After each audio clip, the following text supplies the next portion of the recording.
अगर आप देखें एस पी एच, एस से साइन थीटा, पी से परपेंडिकुलर, एच से हाइपोटेनियस। साइन थीटा का फॉर्मूला पता लग गया, साइन थीटा बराबर होगा परपेंडिकुलर अपॉन हाइपोटेनियस।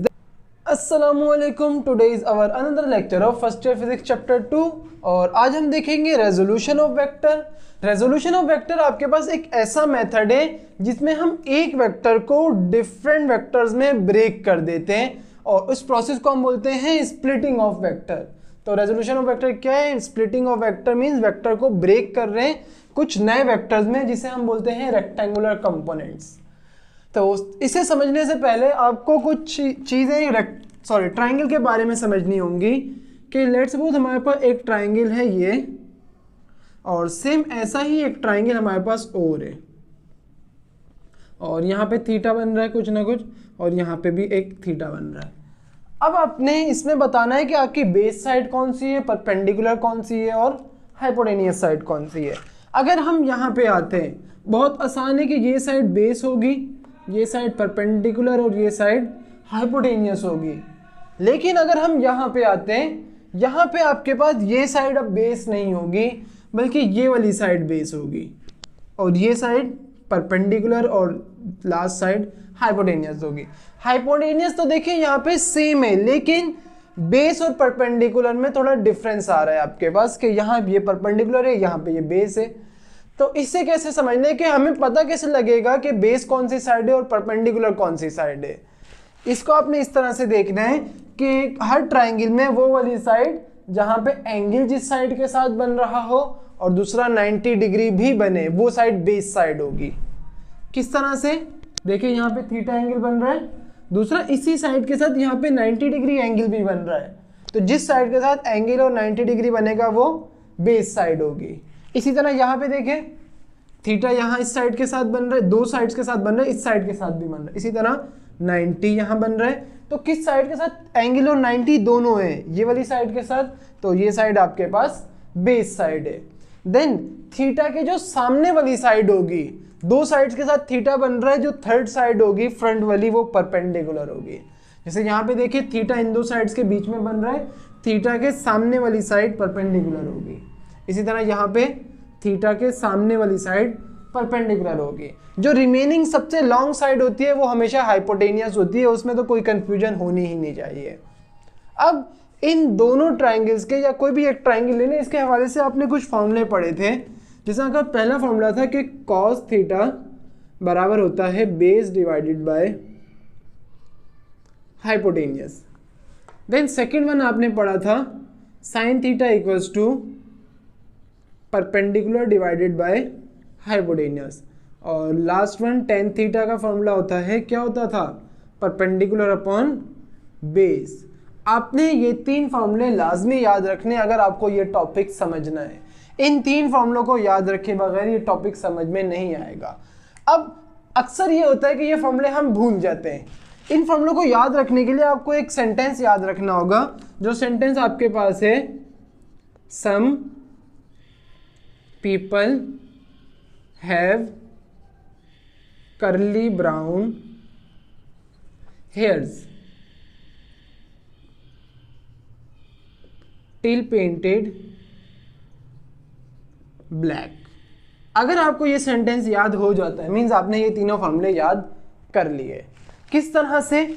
आपने इन सबके फर्स्ट वर्ड्स देखने सिर्फ, जैसे यहाँ एस आ रहा है, पी आ रहा है, एच आ रहा है, सी आ रहा है, बी आ रहा है, इस तरह से फर्स्ट वर्ड्स देखने।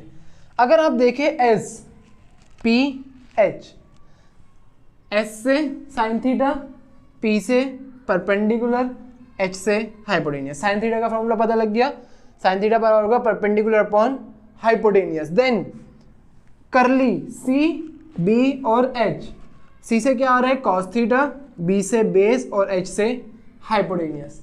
कॉस थीटा का भी फॉर्मूला पता लग गया। देन लास्ट वन आपके पास टिल में आ रहे टी, पी और बी, तो टेन थीटा का फॉर्मूला आ गया परपेंडिकुलर अपॉन बेस। तो इस अगर सेंटेंस को याद रख लेते हैं, some people have curly brown hairs till painted black, कि कुछ लोगों के बाल घुंघराले और ब्राउन कलर के होते हैं अनटिल के वो उन पे ब्लैक कलर ना कर दें। तो इस सेंटेंस को आपने याद रख लिया, ये फॉर्मूले तो याद हो गए। अब आपके पास इसके बाद अब हम आते हैं रेजोल्यूशन ऑफ वेक्टर्स पे कि वेक्टर्स को रिजॉल्व कैसे करते हैं। आपको एक्सिस के बारे में पता होगा, मैंने लास्ट लेक्चर में बताया कि हमारे पास टोटल 3 एक्सिस होती थी, कुछ ऐसे इस तरह से 3 एक्सिस होती है हमारे पास रेक्टेंगुलर कंपोनेंट्स में। अगर आप देखें ये ब्लू एक्सिस, रेड एक्सिस और ब्लैक एक्सिस पे बोल देते हैं हम। यहाँ देखें क्या एंगल बन रहा है, ब्लैक और ब्लू में 90 डिग्री बन रहा है। यहाँ देखें ब्लैक और रेड में अगेन 90 डिग्री बन रहा है। और अगर आप कौन सा रह गया, ये ऐसे रह गया, यहाँ पे भी देखें यहाँ भी 90 डिग्री बन रहा है। तो जहाँ आपके पास तीनों साइड्स में 90 डिग्री बनता है उसे हम बोलते हैं कार्टेशियन कोऑर्डिनेट सिस्टम। और रेजोल्यूशन ऑफ वेक्टर इसी के लिए होता है। यहाँ हमारे पास 3 एक्सिस का मतलब होता है कि हम चीज़ों को 3D में देख रहे हैं। 3 एक्सिस मीन्स 3D डायमेंशंस आ गई हैं आपके पास, लेकिन हम सिर्फ 2 डायमेंशंस को देखेंगे, एक्स और वाई। इसे हम रेस करते हैं, देन इसकी तरफ आते हैं। अब आपने रेजोल्यूशन ऑफ वेक्टर में एक वेक्टर को ब्रेक कैसे करेंगे इसे बहुत अच्छे से समझना है। हम 2 एक्सिस बनाते हैं, ये हमारी एक्स एक्सिस और ये वाई। हम पॉजिटिव एक्स और पॉजिटिव वाई बना रहे हैं, नेगेटिव में अभी नहीं बना रहे हम। और लेट सपोज हमारे पास एक वेक्टर है, वेक्टर v, और वो पॉजिटिव एक्स एक्सिस से एंगल बना रहा है थीटा। यहाँ से आपको एक चीज़ और याद रखनी है, जब भी हम ये एंगल बनाएंगे तो हमें एंगल्स को एंटी क्लॉकवाइज लेना होता है, क्लॉकवाइज नहीं ले सकते। मीन्स जैसे हम अगर इस वेक्टर v की आपसे पूछूं डायरेक्शन क्या है, आप बता दोगे इससे। इस थीटा की जो डायरेक्शन है वो एंटी क्लॉकवाइज है। जैसे घड़ी, आपके पास घड़ी कैसे होती है 1 2 3, ये डायरेक्शन क्लॉकवाइज हो गई। तो वहां पे जो मैंने एंगल बनाया वो इसके अपोजिट इस डायरेक्शन में बनाया, जिसे हम एंटी क्लॉकवाइज बोलते हैं। हमेशा जब भी एंगल्स बनेंगे वो एंटी क्लॉकवाइज डायरेक्शन पे बनेंगे, पॉजिटिव एक्स एक्सिस से। कभी भी ऐसा नहीं होगा कि वाई से हमने एंगल्स बनाना शुरू कर दिए, वह हम पॉजिटिव एक्स एक्सिस को सपोज करेंगे और एंटी क्लॉकवाइज डायरेक्शन में। अब आपने क्या करना है, मैंने आपको परपेंडिकुलर लाइंस बताई थी। परपेंडिकुलर लाइंस क्या होती हैं? परपेंडिकुलर लाइंस 2 ऐसी लाइंस होती हैं जो एक दूसरे पे 90 डिग्री बना रही हो। जैसे एक लाइन मेरे पास लेट सपोज ये है और एक लाइन ऐसे आ जाती है। आप देखें इन दोनों लाइंस में एंगल क्या बन रहा है 90 डिग्री। लेकिन अगर एक लाइन ऐसे और एक लाइन ऐसे, क्या कहीं 90 डिग्री बन रहा है? नहीं बन रहा है। इसका मतलब ये परपेंडिकुलर लाइंस नहीं है, ये परपेंडिकुलर लाइंस है। आपने क्या करना है, इस वेक्टर के हेड से एक लाइन बनानी है जो एक्स एक्सिस पर परपेंडिकुलर है, और इसी के वेक्टर के हेड से एक लाइन बनानी है जो वाई एक्सिस पर परपेंडिकुलर बने। अगर आप देखें मैं डॉटेड में बना रहा हूं, ऐसे डायरेक्टली डाउनवर्ड में नीचे ले जाऊं, आप देखें परपेंडिकुलर हो गई एक्स एक्सिस के, ये देखें 90 डिग्री बन रहा है। इसी तरह की एक लाइन आपने वाई एक्सिस पे भी बनानी है, ऐसे ही बन जाएगी, लेकिन पहले वर्टिकल लाइन बनाई थी, अब हॉरिजॉन्टल लाइन बनी है। अगेन 90 डिग्री पे आ गए। जहां पे ये एक्स एक्सिस और वाई एक्सिस पर टच करेगी, ओरिजिन से लेके वहां तक हम एक नया वेक्टर बना देंगे। जैसे यहां आके ये लाइन टच हुई थी हेड से, तो ये आपके पास यहां से यहां तक एक नया वेक्टर आ गया, जिसे हमने क्या बोल दिया V X. Means V vector V का कंपोनेंट है किस पे, एक्स एक्सिस पे, जिसे हमने वी एक्स बोल दिया है। इसी तरह वाई एक्सिस पे जो बनेगा सेम ओरिजिन से, जहां पे ये लाइन आके टच हुई है वहां पे हम एक नया वेक्टर बना देंगे, और क्या नाम हो जाएगा इसका, वी वाई। किसका क्या मतलब है, वेक्टर v का कंपोनेंट कहां पे, y एक्सिस पे, जिसे हमने वी वाई बोल दिया है। अब आपके पास थोड़ा सा अपने माइंड में फ्री वेक्टर्स को लाएं। फ्री वेक्टर्स क्या होते थे कि ऐसे वेक्टर जिनकी हम डायरेक्शन चेंज नहीं करेंगे, उनकी पोजीशन चेंज कर सकते हैं। और मैंने आपको बताया था हम जितने भी वेक्टर्स देखेंगे सारे के सारे फ्री वेक्टर्स देखेंगे, बहुत कम ऐसा होगा कि हम पोजीशन वेक्टर्स को देखेंगे। तो अगर आप यहाँ पे देखें, ये Vx है, इसको मैं उठा के यहाँ ले आता हूँ, यहाँ बना लेते हैं। ये आपके पास Vx आ गया। अब ये V वेक्टर, इसे भी उठा के जैसे बिल्कुल यहाँ पे Vx और V जुड़े हुए थे, ये उठा के यहाँ ले आता हूँ मैं। तो ये आ गया आपका वेक्टर v, ऐसे ही होगा। और इस वी वाई को उठा के मैं अगर यहाँ पे रखता हूँ, वी वाई को मूव करके यहाँ ले आए, मीन्स यहाँ पे ले आए, तो आप देखिए एक ट्राइंगल बन गया आपके पास, वही जो हम थोड़ी देर पहले देख रहे थे, और जिसमें एंगल कहाँ बना हुआ है यहाँ पे एंगल बना हुआ है थीटा, और ये वाली साइड कौन सी है, वी वाई। अब आपने कॉस थीटा, साइन थीटा और टेन थीटा वाले फॉर्मूले याद रखने। सबसे पहले इसमें हम कॉस थीटा का फॉर्मूला अप्लाई करते हैं। इस ट्राइंगल को देख रहे हैं हम, आपके पास क्या होगा कि कॉस थीटा किसके बराबर था, बेस डिवाइडेड बाय हाइपोटेनियस। तो यहाँ पे आपके पास बेस कौन सी साइड है, अब तो आपको बताना चाहिए। 90 और थीटा इस साइड के साथ बन रहा है, ये साइड बेस साइड है, ये परपेंडिकुलर क्योंकि ये थीटा के बिल्कुल सामने है, और रिमेनिंग साइड आपके पास हाइपोटेनियस है। तो आपके पास क्या होगा, cos थीटा बराबर है बेस, बेस कौन सी साइड है, Vx। तो हम यहां पे लिखते हैं cos theta equals to Vx divided by hypotenuse कौन सी साइड है, वेक्टर V। तो यहां हमने V लिख दिया। अब ये V डिवाइड हो रहा है, इधर आके मल्टीप्लाई हो जाएगा, तो आपके पास आ जाएगा V cos theta equals to Vx, जिसे हम अरेंज कर दें तो एक फॉर्मूला आ जाएगा Vx equals to V cos theta. Now अब हम नेक्स्ट फॉर्मूले की तरफ चलते हैं। अब हम साइन थीटा अप्लाई करते हैं। यहाँ पे साइन थीटा किसके बराबर था, परपेंडिकुलर अपॉन हाइपोटेनियस के। आपके पास वो सेंटेंस लिखा होगा, वो लाजमी याद रखना है, अक्सर हम फॉर्मूले भूल भी जाते हैं। तो साइन थीटा किसके बराबर, sorry sine theta is equal to perpendicular कौन सी साइड है ट्राइंगल में, V Y divided by hypotenuse कौन सी साइड है, वी। ये आ गया वी डिवाइड हो रहा है, इधर आके मल्टीप्लाई हो जाएगा, तो आपके पास आ जाएगा V sine theta equals to V Y. Now इसे थोड़ा सा अरेंज कर दें तो वी वाई के लिए फॉर्मूला आ जाएगा V Y equals to V sine theta. अब आपके पास अगर आप इन दोनों फॉर्मूलों को यूज करें, वी एक्स भी आ जाएगा, वी वाई भी आ जाएगा। अब टेन थीटा को लगाते हैं यहाँ पे अगर, तो टेन थीटा किसके बराबर है, परपेंडिकुलर अपॉन बेस के बराबर। तो क्या होगा कि tan theta equals to perpendicular V Y divided by base V X. अब हम क्या करेंगे, आपने इस चीज को समझना है, यहाँ पे ये टेन जो है, टेन की पावर प्लस में, अगर इधर डायरेक्टली हम नॉमिनेटर से नॉमिनेटर मूव करें तो इसकी पावर माइनस में हो जाएगी। तो हमारे पास क्या आ जाएगा, theta equals to tan inverse V Y upon V X. ये आपके पास थर्ड फॉर्मूला आ गया है। ये आपके पास पहला फॉर्मूला है, ये सेकेंड फॉर्मूला, और ये थर्ड फॉर्मूला। अब इन्हीं फॉर्मूलों को आप अपने एक फॉर्मूले से कंपेयर करें। आप एक फॉर्मूला पढ़ के आए हैं F X equals to F cos theta, हमारा भी तो यही है, V X equals to V cos theta. Second formula आपने पढ़ा था F Y equals to F sine theta, हमारा भी यही फॉर्मूला है, F Y equals to sorry V Y equals to V sine theta. आपने वेक्टर एफ लिया था, मैंने वेक्टर वी ले लिया, कोई फर्क नहीं आया। देन आपने थीटा के लिए एंगल पढ़ा था, theta equals to tan inverse F Y upon F X, मैंने भी यही लिखा है, theta equals to tan inverse V Y upon V X. एक चौथा फॉर्मूला भी आपने देखा था, उसे भी हम कर लेते हैं। अगर हम इस ट्राइंगल में पाइथागोरस थ्योरम को यूज करते हैं, हम लिखते हैं यूजिंग पाइथागोरस थ्योरम। मैंने पीटी लिखा है, पाइथागोरस थ्योरम है ये। पाइथागोरस थ्योरम आपको क्या बोलता था कि हाइपोटेनियस का स्क्वायर बराबर होता है base square plus perpendicular square, ऐसा ही था। तो हाइपोटेनियस कौन सी साइड है इसके अंदर, v, तो यहाँ क्या आ जाएगा V square equals to base V X का square plus perpendicular V Y का स्क्वायर। हम दोनों तरफ रूट ले लें, taking root on both side.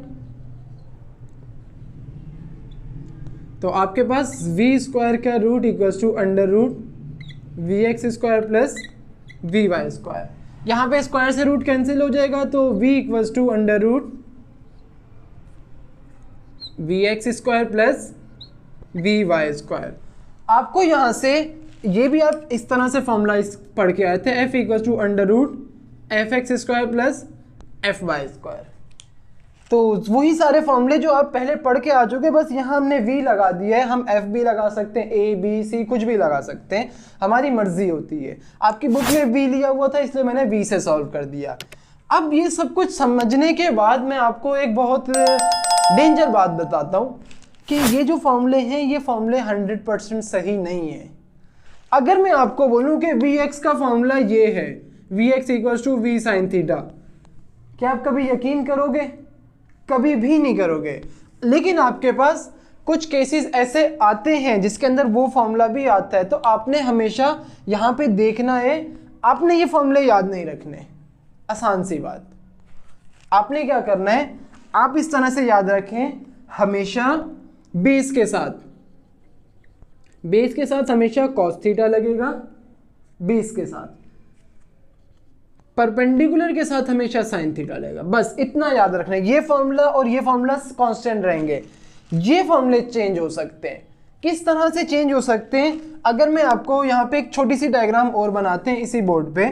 मैंने आपको कहा है कि बेस के साथ हमेशा कॉस थीटा लगेगा और परपेंडिकुलर के साथ हमेशा साइन थीटा लगेगा। इस बात को अभी हम देखते हैं कैसे।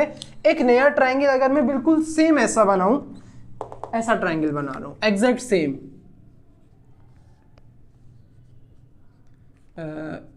वी वाई वी एक्स और वी, लेकिन इस बार मैं क्या कर रहा हूं, थीटा को मैं यहां पे ले रहा हूं।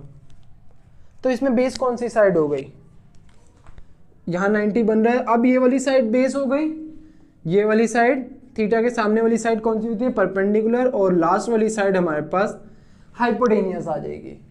तो आपने क्या करना है, अगर मैं बोलूं कॉस थीटा का फॉर्मूला यहां अप्लाई करें, तो यहां पे कर देते हैं, यहां पे कर लेते हैं cos theta equals to base upon hypotenuse. Base कौन सी साइड है? यहाँ पे बेस तो वी वाई है, तो आपके पास क्या आ जाएगा?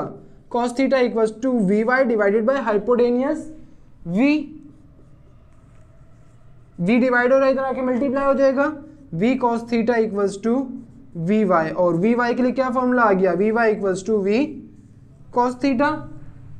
यहाँ पे वी वाई तो वी साइन थीटा आ रहा था, यहाँ तो वी कॉस थीटा आ गया। तो अब देखें कि ये जो फॉर्मूले ये कांस्टेंट नहीं रहेंगे। ये और ये दो फॉर्मूले, ये वाला फॉर्मूला और ये फॉर्मूला हमेशा सेम रहेगा। इसमें आपको देखना होगा कि बेस कौन सी साइड है, उसके रिस्पेक्ट से आपको फॉर्मूला बनाना होगा। हम जल्दी से साइन थीटा भी देखते हैं, फिर आपको ये बात और बेहतर समझ आएगी। साइन थीटा बराबर होता है परपेंडिकुलर अपॉन हाइपोटेनियस के। परपेंडिकुलर कौन सी साइड है? यहाँ पे वी एक्स। तो क्या हो गया? Sine theta equals to V X divided by V divide हो रहा है, इधर आके मल्टीप्लाई हो जाएगा।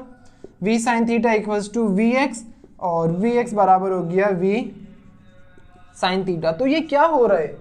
यहाँ तो वी एक्स का फॉर्मूला आया था वी कॉस थीटा, अब वी एक्स का फॉर्मूला आ रहा है वी साइन थीटा। तो आपके पास सारा गेम किस चीज ने किया है? ये जितना भी चेंज आया है किसकी वजह से आया है? थीटा की वजह से आया है। थीटा की पोजीशन चेंज की तो फॉर्मूला चेंज हो गया। तो अगर अब आप देखें, इस बात को देखें, बेस के साथ क्या लगेगा? Cos theta. यहाँ पे बेस कौन सी साइड थी? वी एक्स, यही बेस थी ना। तो बेस के साथ हमेशा क्या मैंने बोला क्या लगेगा? Cos theta. तो आप वी एक्स को लिखोगे वी कॉस थीटा, परपेंडिकुलर के साथ हमेशा साइन थीटा लगेगा। यहां पे आते हैं, यहां बेस कौन सी साइड है? V Y. बेस के साथ हमेशा कॉस थीटा लगेगा, परपेंडिकुलर के साथ हमेशा साइन थीटा लगेगा। ऐसे याद रखना है। ये फॉर्मूले ड्राइव करने से आपको कुछ नहीं होगा, आपने इस तरह से चीजों को याद रखना है। फॉर्मूले आपको ड्राइव करने आने चाहिए, हो सकते हैं सवाल आ जाए। देखिए ऐसा तो नहीं है न्यूमेरिकल में आप फॉर्मूले ड्राइव कर रहे हो, एक न्यूमेरिकल 5 मिनट में करना था, आधा घंटा लग गया। तो आपने क्या याद रखना है? बेस के साथ कॉस थीटा लगेगा। यहाँ बेस कौन सी साइड थी? ये बेस थी, बेस के साथ कॉस थीटा लगाया। यहाँ बेस वी वाई है, यहाँ बेस के साथ कॉस थीटा लगाया। आप देखें इस कंडीशन में V X V cos theta के बराबर आया है, इस कंडीशन में base V Y V cos theta के बराबर आई है। यहाँ पे perpendicular V Y V sine theta के बराबर आया है, यहाँ पे perpendicular V X V sine theta के बराबर आया है। तो इस तरह से ये सारा जो कुछ हमने किया ये सिर्फ इस थीटा को समझने के लिए किया। ये थीटा जो है बहुत इंपॉर्टेंट है। हमने लास्ट लेक्चर में भी इस थीटा को बहुत अच्छे से देखा था। बहुत छोटी छोटी चीजें हैं, और आपका जो चैप्टर 2 है वो एक सबसे मुश्किल चैप्टर होगा। ये चैप्टर अगले आपके 12 चैप्टर्स के साथ लिंक हुआ हुआ है। ये चैप्टर आपने सही से समझा तो आगे के चैप्टर बहुत आसान है। ये चैप्टर नहीं समझ आएगा तो आगे के चैप्टर भी नहीं समझ आएंगे आपको। अब हम इन पॉइंट्स की तरफ आते हैं। ये पॉइंट्स बहुत आसान से। सबसे पहले रेजोल्यूशन ऑफ वेक्टर क्या था, process of splitting of vector, means हम एक ऐसा प्रोसेस जिसमें एक वेक्टर को स्प्लिट कर रहे हैं। स्प्लिट माने होता है तोड़ना, वेक्टर को तोड़ा है किसमें, दो कंपोनेंट्स के अंदर। ऐसे ही था ना, एक वेक्टर को दो वेक्टर्स में तोड़ दिया हमने, इसे क्या बोलते हैं, स्प्लिटिंग ऑफ वेक्टर। अब हमने कितने कंपोनेंट्स में तोड़ा है, दो कंपोनेंट्स में तोड़ा है। अगर यहाँ पे हम एक z एक्सिस भी बनाते तो इसका एक तीसरा कंपोनेंट भी आता, z कंपोनेंट। इसे आप अगर समझना चाहें तो समझ लें, वरना आप 20 सेकंड वीडियो आगे कर सकते हैं। ये आपके कोर्स से नहीं है, लेकिन आपको इन्फॉर्मेशन थोड़ी बहुत होनी चाहिए ना। आप देखें, ये 3 एक्सिस हैं आपके पास और यहाँ पे एक वेक्टर, ये ब्लू वाला वेक्टर है। या इसको थोड़ा सा ना ऐसे छोटा बना लेते हैं, 1 मिनट। ये ब्लू वाला वेक्टर है, तो आप क्या करेंगे, ग्रीन वाली एक्सिस पे स्ट्रेट ऐसे लाइन बनाई, यहाँ एक वेक्टर आ गया। रेड वाली एक्सिस पे स्ट्रेट ऐसे एक लाइन बनाई, यहाँ एक वेक्टर आ गया। और ब्लैक वाली एक्सिस पे ऐसे एक स्ट्रेट लाइन बनाई, यहाँ एक वेक्टर आ गया। 3 कंपोनेंट्स हो जाएंगे टोटल। तो हमारे पास जो मैक्सिमम कंपोनेंट्स आ सकते हैं वो कितने हैं, 3 हैं। लेकिन क्योंकि हम थर्ड एक्सिस ले ही नहीं रहे तो 2 कंपोनेंट्स आए हमारे पास। जो Vx होगा उसे हम क्या बोलेंगे, हॉरिजॉन्टल कंपोनेंट ऑफ V। जो Vy होगा उसे हम वर्टिकल कंपोनेंट ऑफ V बोलेंगे। और Vx मैंने आपको बताया, Vx था क्यों, क्योंकि ये x एक्सिस पे आ रहा है तो इसे हम x कंपोनेंट बोलेंगे। Vy y एक्सिस पे आ रहा है तो इसे हम y कंपोनेंट बोलेंगे। तो ये आपके पास था रेजोल्यूशन ऑफ वेक्टर, किस मेथड से, रेक्टेंगुलर कंपोनेंट मेथड से। ये जो कंपोनेंट सारे, इसे हम रेक्टेंगुलर कंपोनेंट्स बोलते हैं। तो मैं उम्मीद करूंगा आज का लेक्चर आपको समझ आया होगा। लेक्चर यहीं पे एंड करते हैं। अल्लाह हाफिज।